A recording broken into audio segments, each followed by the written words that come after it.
Bonjour à tous, bienvenue dans cette nouvelle vidéo, un format un peu particulier aujourd'hui pour aborder une thématique très importante. J'ai fait un sondage sur la chaîne il y a quelques jours, j'ai été halluciné de voir les réactions, la quantité de réponses que ça a apporté. Vous avez été plusieurs milliers à répondre, vous avez été plusieurs centaines à laisser vos témoignages, et quels témoignages! Je m'en suis servi d'ailleurs pour aborder cette vidéo par thématique. Donc on va parler de cette thématique justement essentielle de la gestion du paillage. Moi, je vous raconte d'ailleurs rapidement mon histoire avec le paillage, à savoir que les premières années, euh, je ne connaissais même pas le paillage, je jardinais sur sol à nu, on appelle ça à l'ancienne, je trouve que c'est très péjoratif, parce que les anciens jardinent, on y reviendra, avec beaucoup d'intelligence. Je jardinais tout de même avec des amendements, avec des composts, avec des fumiers, mais tout ça intégré au sol.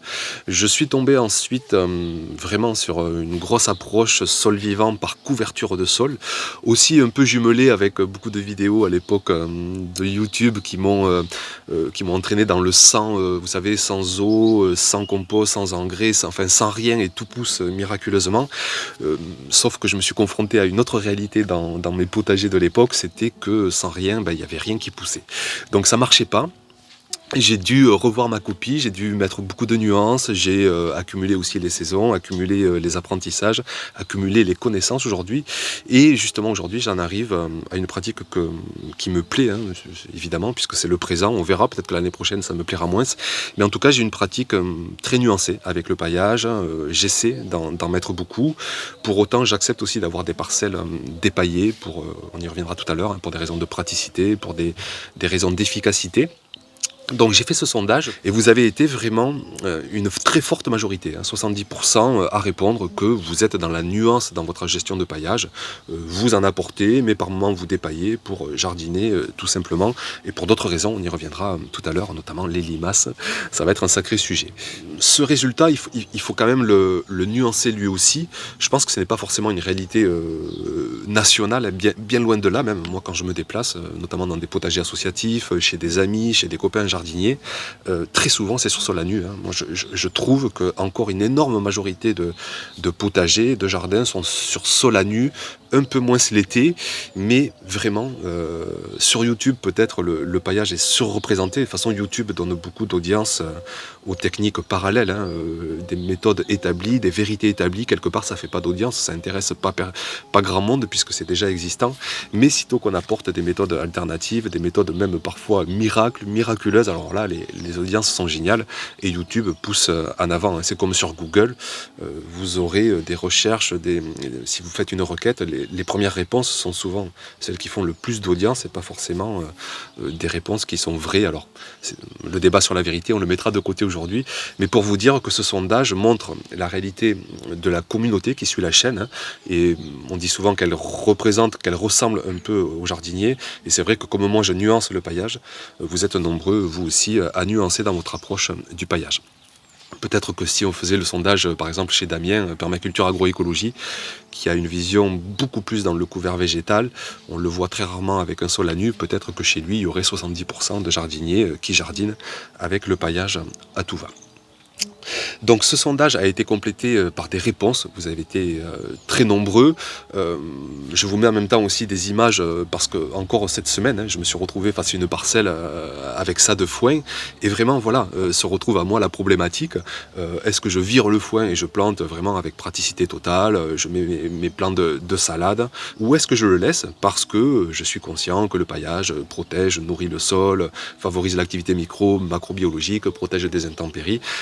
On connaît tous les avantages du paillage, mais en même temps, excusez-moi la vulgarité, c'est un peu chiant en fait de planter dans du paillage. Il faut faire la place rapidement. En faisant la place, ça va enfouir la laitue qu'on a mis juste à côté. Au passage, on s'aperçoit qu'il y a 2-3 limaces qui ont tranquillement leur hôtel 4 étoiles. Le sol n'est pas dérangé, la couverture de sol leur procure un abri, elles ne sont pas dérangées par les oiseaux, par les ravageurs, donc elles s'éclatent.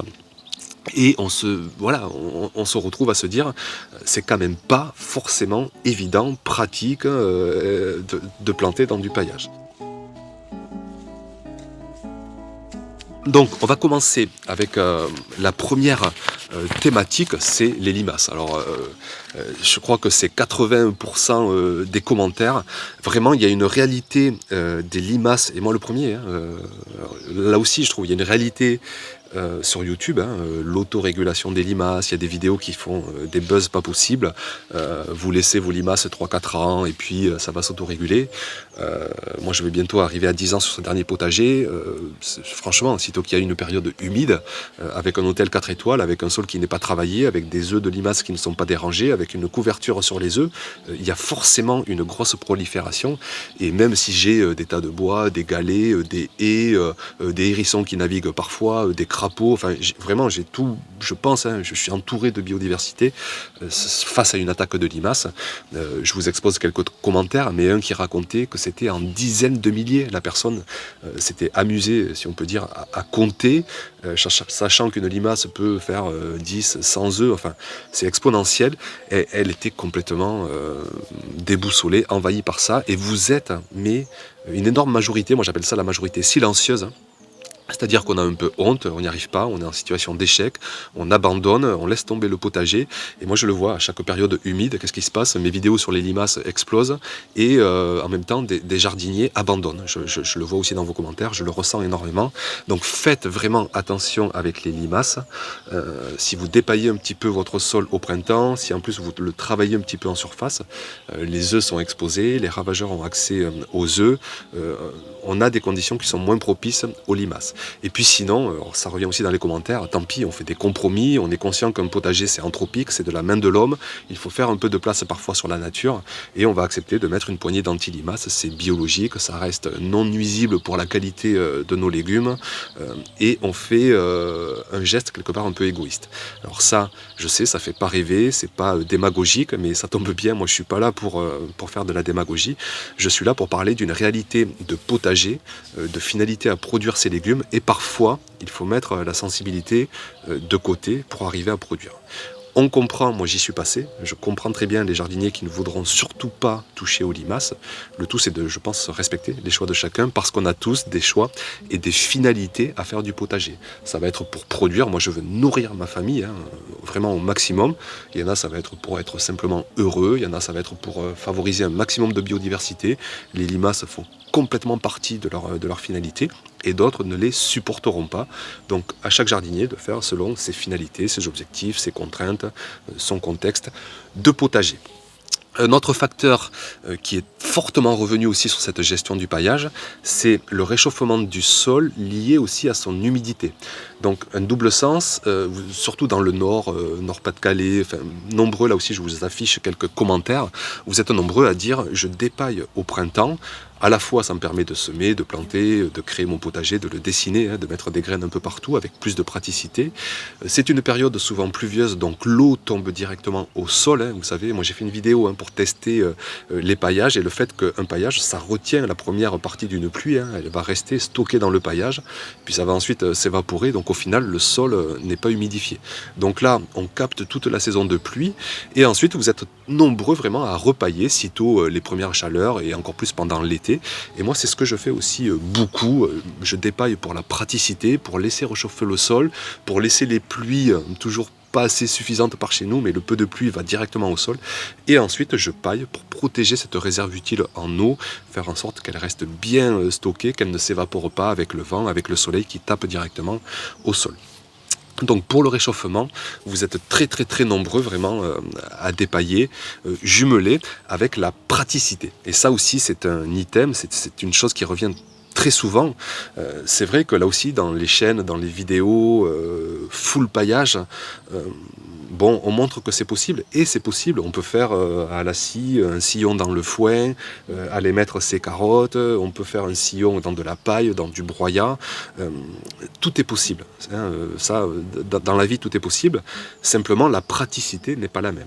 Alors c'est vrai, on aura un sol couvert en permanence. Hein, il y a une étude, un commentaire qui disait vraiment, fais attention, il y a des études qui montrent que si on découvre le sol de temps en temps, ça peut vite être néfaste.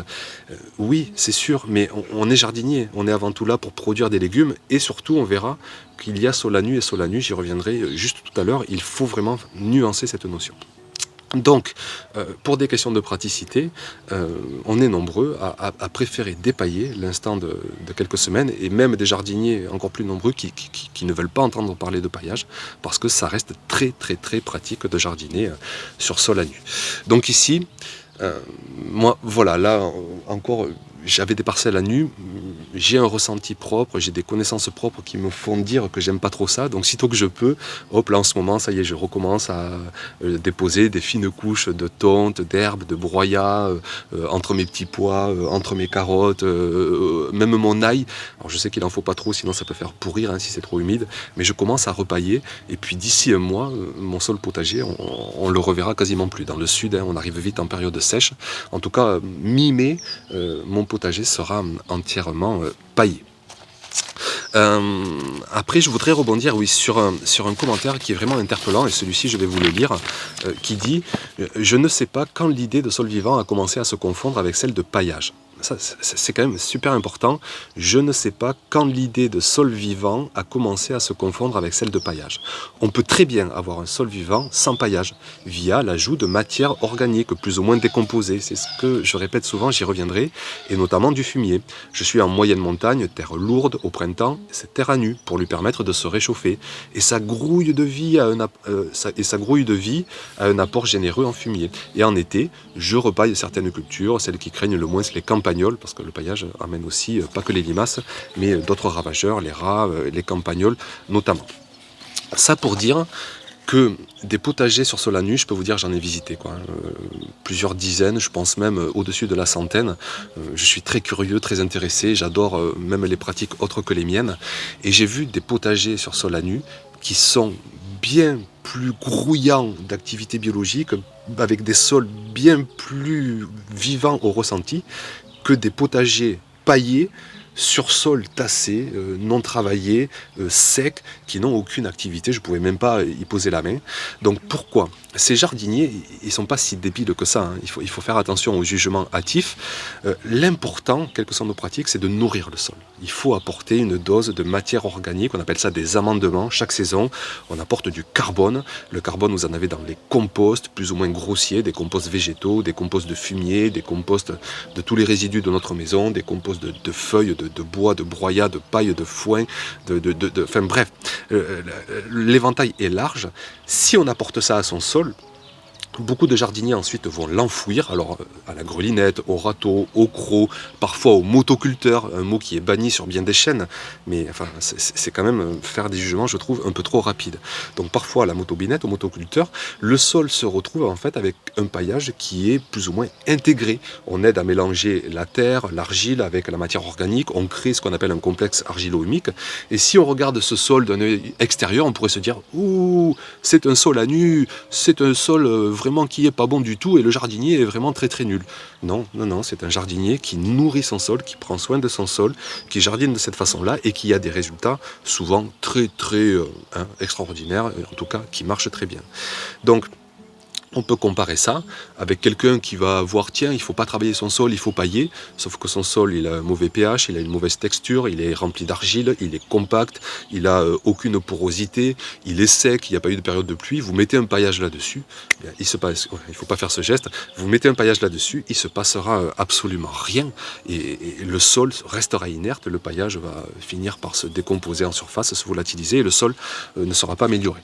Donc, pour dire qu'un sol à nu, attention, si c'est un sol amendé, enrichi, bichonné, soigné par son jardinier qui est conscient qu'il faut apporter de la matière organique, n'allons pas vite trop dire que c'est un sol qui est mal entretenu, un jardinier qui ne sait pas s'y faire.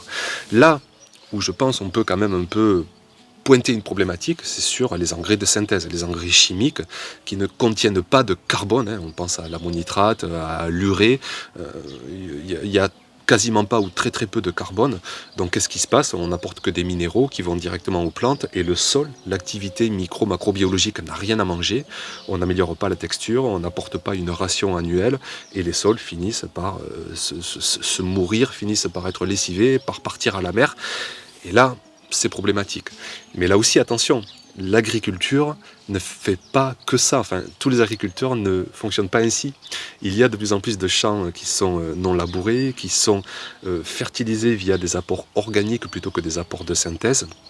Il y a des cultures d'engrais verts, enfin tout ça est en train de grandement s'améliorer. L'approche biologique dans l'agriculture est en train de sacrément être intégrée dans les approches futures.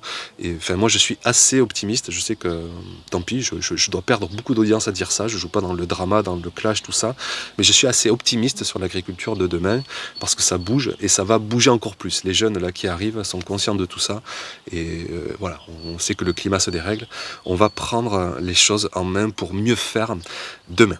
Donc voilà, le sujet est ouvert, le débat est ouvert, je pense, j'arriverai pas à répondre à tout le monde, mais allez-y quoi, dans les commentaires, faites transpirer votre quotidien, vos problématiques, vos questionnements, montrez comment vous abordez le paillage, montrez comment chez vous c'est important ou pas du tout, comment ça marche pas. C'est génial de lire les commentaires parce que c'est du réel, c'est du concret, c'est du quotidien. Franchement, moi je prends une claque. Alors c'est vrai que bon, encore là dans les commentaires, il y en a un qui me sort, mais Olivier, t'en as pas marre de faire toujours les mêmes vidéos sur les mêmes thématiques, avec le même contenu. Ma fille qui dit tiens, c'est Olivier Pipi, tiens, ça a été le déclic pour moi, encore que ça tourne en rond, merci quand même pour les bons moments, je pars vers d'autres horizons. Alors, je suis très heureux pour vous, partez vers d'autres horizons, je vous avoue que ça ne va pas forcément changer ma journée, et si je partage cette problématique du paillage depuis, je crois que ça fait 6, 7 ans, 8 ans, je ne sais plus que je fais la chaîne. La matière organique permet de nourrir le sol, permet plus exactement de nourrir la vie du sol. La matière organique va être décomposée, va être minéralisée, va se transformer en minéraux que les arbres, que les plantes, que les légumes vont pouvoir ensuite absorber. Sans matière organique, vous n'avez pas de fertilité. C'est parce que chaque saison, je la vis en fait. C'est pas tourner en rond et sûrement la saison prochaine, elle y sera encore sur la chaîne parce que le paillage est un sujet comme le sol, comme le potager biologique, comme la biologie, comme la vie. Ce sont des sujets extrêmement complexes. Jardiner par la chimie, c'est très simple. On balance un engrais NPK, azote, phosphore, potassium. C'est ce que font beaucoup de gens. Ils ne se compliquent pas la vie. Ils sont sûrs d'avoir un résultat qui est certain, qui est garanti. Et ça, pour eux, c'est très important. Pour faire du business, du commerce, il faut que les choses soient prévisibles, mais dans un potager biologique, on est confronté à l'incertitude de tout. Tout dépend du contexte, du climat, de la météo, des ravageurs, du pH de son sol, de la texture, de l'argile, ça dépend du jardinier, des finalités. Tout ça joue dans la donne, on est rempli de compromis. Et on est rempli, donc chacun a une vérité différente. Mais la problématique du paillage, chez moi, elle est actuelle. Elle a été passée et elle sera future. Donc, désolé, mais ça reviendra encore sur la chaîne. Voilà, j'arrête pour cette vidéo. Avec plaisir donc de vous retrouver dans les commentaires. Et puis on se retrouve très vite pour reprendre la saison. J'ai tellement de choses, de semis, de plantations. Je vous parlerai, je pense, des plantations de blettes. Je vais les faire tout à l'heure ou demain. Et ce sera la prochaine vidéo. À bientôt. Ciao.